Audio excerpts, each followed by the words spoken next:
We are Sans Blix. My name is Bob Libby. And I'm Devin Lashbrook. I'm from Philly currently, out in Manioc. I was born in Philly and I just moved back to Philly.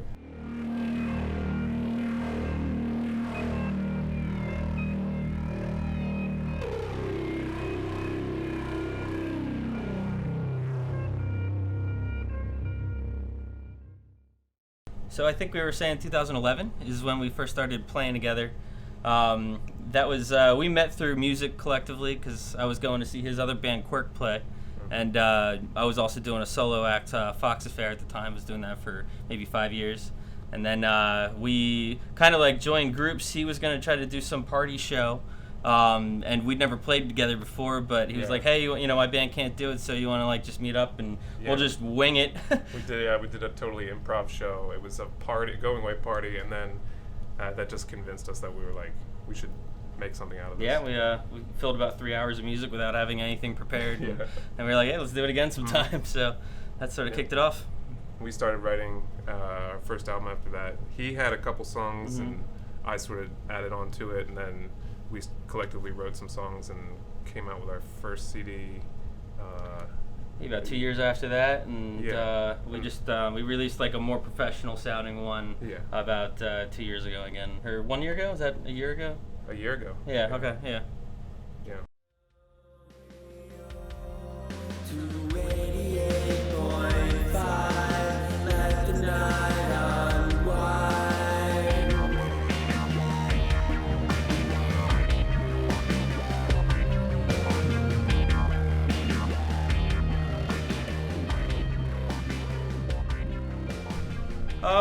We kind of pull from a lot of different genres, electronic music, indie rock.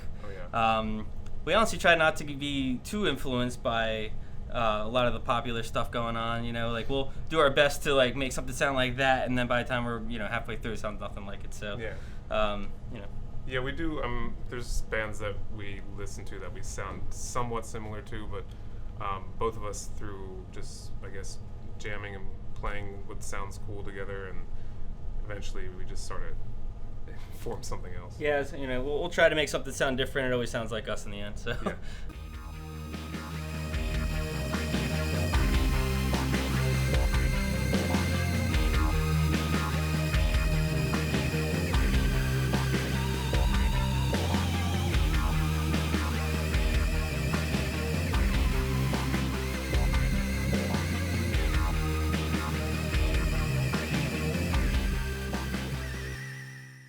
So outside of the band, I'm a high school art teacher.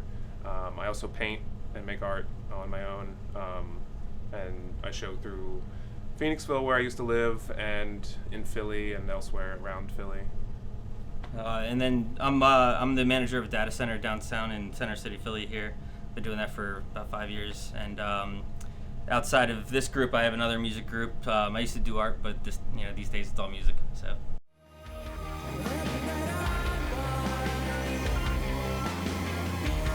Yes, we, after this show, are going to start recording a new album next week. So it starts next week. We have 7 songs, and it'll be our second EP. And probably, depending on how long it takes to record, probably be out by summer. Yep. We also just released a music video on YouTube. That's been a big thing that we've been focusing on the last couple of months.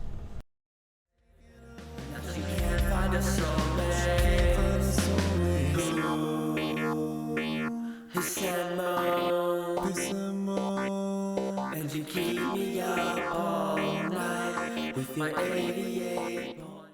Yeah, we're on all the social media platforms. We're on Spotify. Just look for Sans Blix and Instagram, Facebook, Bandcamp. We do our best to cover it all. Every streaming platform, YouTube.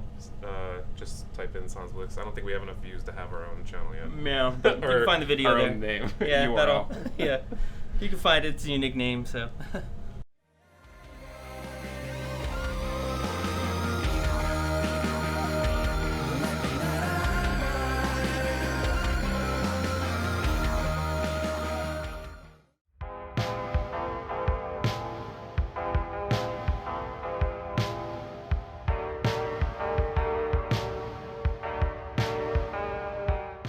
Hey there, Golden Bears, and welcome back to another episode of KU Hacks. Today we're going to be showing you Renneger's Farmers Market, right outside at Kutztown on Noble Street. They're open Fridays 10 to 7 and Saturdays 8 to 4.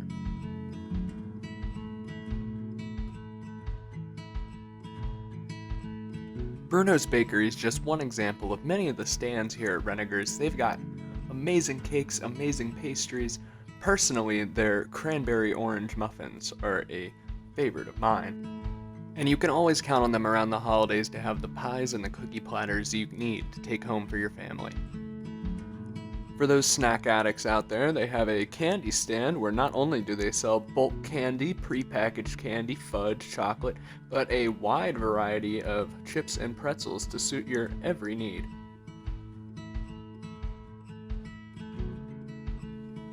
It's not just snacks and sweet here though at Renneger's. We've got everything from pickles to beef jerkies, all locally owned businesses.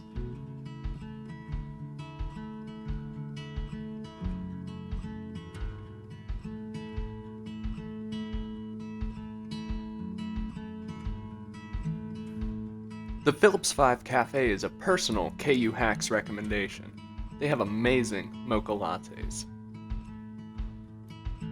There are multiple local produce stands here, all with better selection and better prices than local grocery stores. As a student living on campus cooking a lot of my own meals, it's a nice cheap way to get some fresh produce into my diet.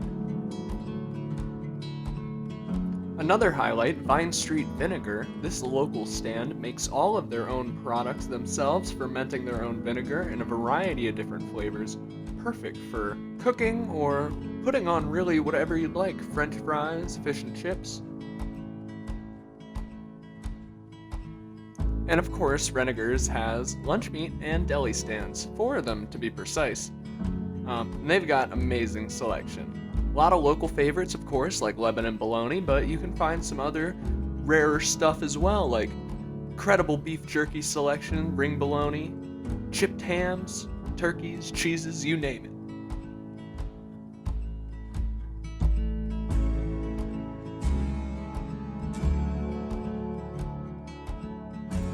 Just need a quick lunch? There's more than just one option. They've got Pretzel Revolution,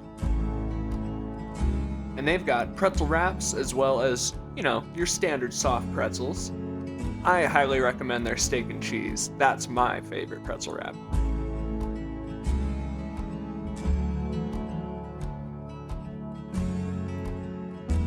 Oli Ravioli is a must-see as well. They make fresh pastas, not only frozen to take home and prepare as you'd like, but boiled right there for you to eat with a side of garlic ciabatta bread. They also make amazing take-home pasta salads in multiple varieties.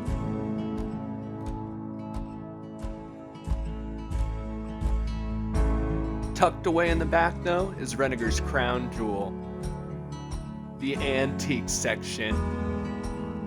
I may sound like I'm exaggerating here, but this is honestly the coolest place in all of Renneger's. A bunch of stands, a bunch of local people, all bringing in crazy old things to sell. Old goat's heads, saves, rare coins. I mean, honestly, there's so many things here, it'd be impossible to list them all.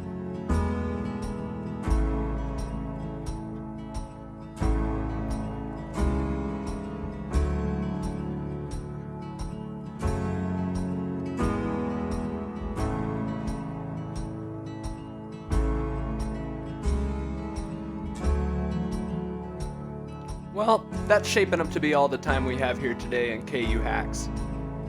Been a great time having you here today. Can't wait to see you again next time.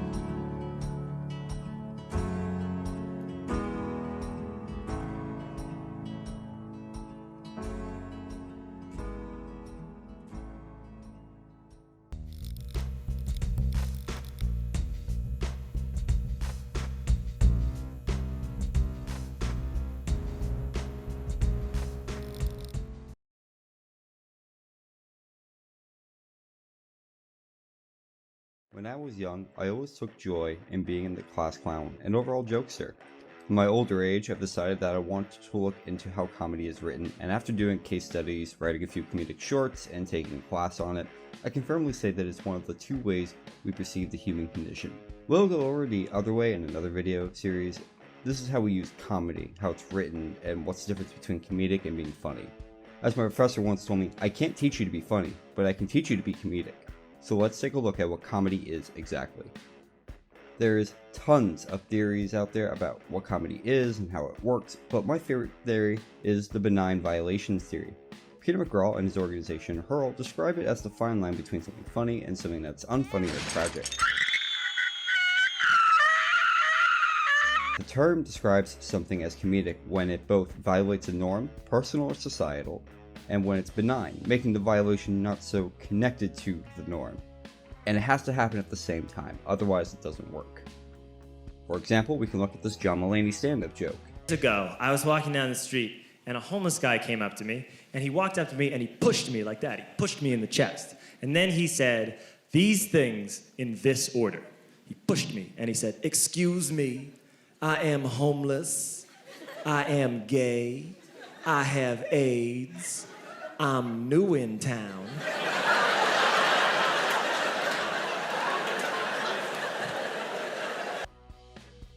Here we can see how both a violation and it being benign or detached. The violation is the homeless man stopping him abruptly, shoving him aside and getting his attention, and the benign part is that it's happening to someone else. So there is this level of disconnect from reality and ourselves. It can be looked at as comedy, being paralogical. Paralogic has a similar meaning to its sister word paranormal. It transcends logic and doesn't act within the rules of our own crudely constructed reality. In other words, it's something that goes against what we believe to make sense.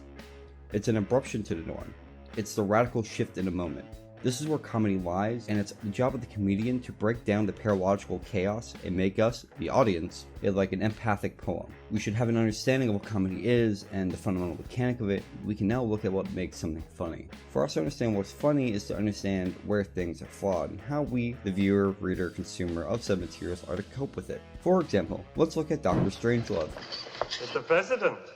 Which is Kubrick's dark comedy about the paradox of fearing nuclear annihilation during the Cold War. Scary, right? We, as a society, fear and know that all of our governments are inherently flawed, whether it's an extreme imperial capitalistic United States or the dictatorial communist Soviet Russia. We hope they have our best interests at heart, but in reality, that is rarely the case. We can see here how they're all out of touch with reality, basically causing World War III over a wet dream about not being fertile. I can no longer sit back and allow communist infiltration, communist indoctrination, communist subversion, and the international communist conspiracy to sap and impurify all of our precious bodily fluids. This causes a series of events that basically mean the bomb cannot be stopped, and the Russians, even during the face of total nuclear annihilation, take spy photos and bring the end to modern human society. The point is to be absurd, to violate the norm and way of thinking we have of our government, and make it benign enough that it's okay to laugh at it. It's okay to be nervous and to ponder how structured we are. This is a parallel with horror and how it's a reflection of society and oneself. Oh no, not again.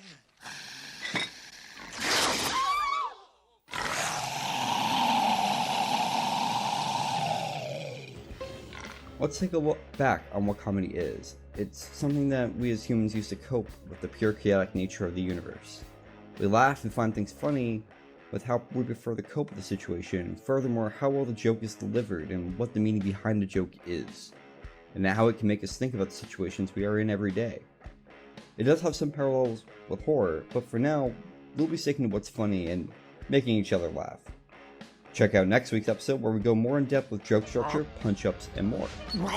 Thanks for watching. Don't forget to subscribe and hit that like button.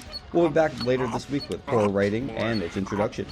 Stay tuned, folks, and thanks for watching. I don't understand. Bye-bye. James Coco went mad in 15 minutes.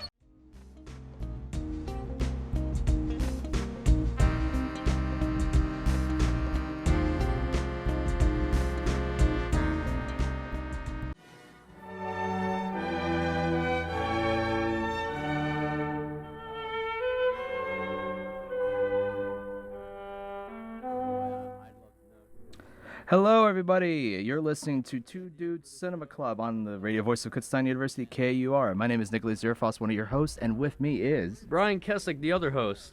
Great choice of music, by the way. That was a fantastic start. I did not Very expect posh. to get all fancy I felt like I had today. to fix my posture for that. I was just like, oh, ooh. man. Where's jolly the tea good, and yes. crumpets? What are we doing today, Brian? This is a very interesting day, so... Boy, I'd love to know, too. It's going to be fun. Don't worry. Last semester, we did a show where we put on the scores to certain movies. Okay, music. That's what I meant. I feel like not enough people know what a score is. So I decided, hey, what if we did the same thing today, but let's do it where we guess famous quotes and scenes from movies, but audio only with absolutely no visuals and context. I think that would be a really fun idea. Yes, it could be either extremely easy or really hard. It just depends on if we can really find out, like, you had a problem with how little movies you knew that I've seen before, but because we're using that Letterboxd app that you might have heard us mention before, you guys should go check it out if you're really into movies. And it's like a social media platform for people to see other people's reviews on movies, and they can leave little excerpts or just rate it with stars out of 5. And we were using that to look at each other's picks, and so we knew what to choose from. So anyway, how this is going to work is we're going to do one quote, and one of us is going to guess what it is, and then the other person that picked a quote will go next, and we're going to go back and forth until all 6 quotes are revealed. And then... Are we going to talk about the scenes a little bit afterwards as well? Of course, Nick. Yeah. Why would we not? Yeah, I feel Why like would we especially not talk about the scenes on the talk show about movies? All right, time for the main event. Do you want to go first, or should I go first in terms of guessing? You know what? I actually have to remind myself what this first one is, just to make sure if I want to go with that one first. Just give me a. That'd be fun if I guessed correctly, even like you didn't even have to like. If it was like an easy guess for me, where I'm like, this is going to be easy. Awesome. This is going to be easy. Okay. All right, let's transition into that. Quote number 1. Not a speck of light is showing, so the danger. Okay. I know it. Are the fires of hell a-glowing? Is the grisly reaper mowing? Yes! Yeah! The danger must be growing, for the rowers keep on rowing, and they're certainly not showing any signs that they are Okay. Wow. Okay. That was exciting. I love that movie. That quote was from Willy Wonka and the Chocolate Factory. The original one with Gene Wilder, not the Tim Burton one. And which scene was that from? Oh, the Tunnel of Hell. Yeah, the boat scene. Is there a name of it? They called it, when I looked it up, it was the boat scene. They just called it the boat scene. Yeah, it's when they go into the tunnel. No, I don't know the name of the boat. Is there a name for it? The Candy Boat. Okay. You know what? That makes a lot of sense, man. No, I actually don't know what the name of the boat is. Okay. Fantastic. Yeah, you got it right. That was a good quote. Yeah, that was. What a weird scene. They cut off a chicken's head in that scene. Such a strange scene, and there's like a centipede coming out of a chick's Nick, nose. Listen to me. They cut off a chicken's head in that scene. I know. I watched it earlier. Like what? Why would you put that in a kid's movie? That's like... Man, that was a time, wasn't it? It was a time. I think I'm going to be sick. All right, let's move on then. That was good talk. So now you're gonna quote. You're gonna guess one of my quotes, right? Okay. Yes, I am. Thankfully, they're all secret, so you can just look at the. They literally say secret ? Secret. Yeah. So, all right, let's play this one then. Let's see what's up with that one.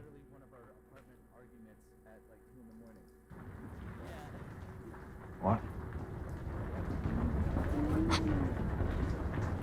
What? What? What? What? What a scene. What? What? What? What? What? What? What? What? What? What? That's what I mean. Wow, that is literally one of our apartment arguments at like 2 a.m. That is absolutely one of the my favorite, like my second favorite movie of 2019. That's from The Lighthouse. Yes, That's Willem Dafoe, correct. Robert Pattinson. They're on the ground. And You then they heard Robert Pattinson and Willem Dafoe yell "what" at each other for a solid 20 seconds. That was literally a page and a half long in the script, because it just had to keep cutting and breaking into it. I like Willem Dafoe's "what's" because it's just page 43. What is happening? And he's like, What? exactly. What? What? What? Oh my! That's an Abbott and Costello sketch. What? He's seeing a script that Who's just on says first? "what" as a dialogue, and they're just going, "What's happening?" And the director's just like, "What?" Let's all go to the lobby.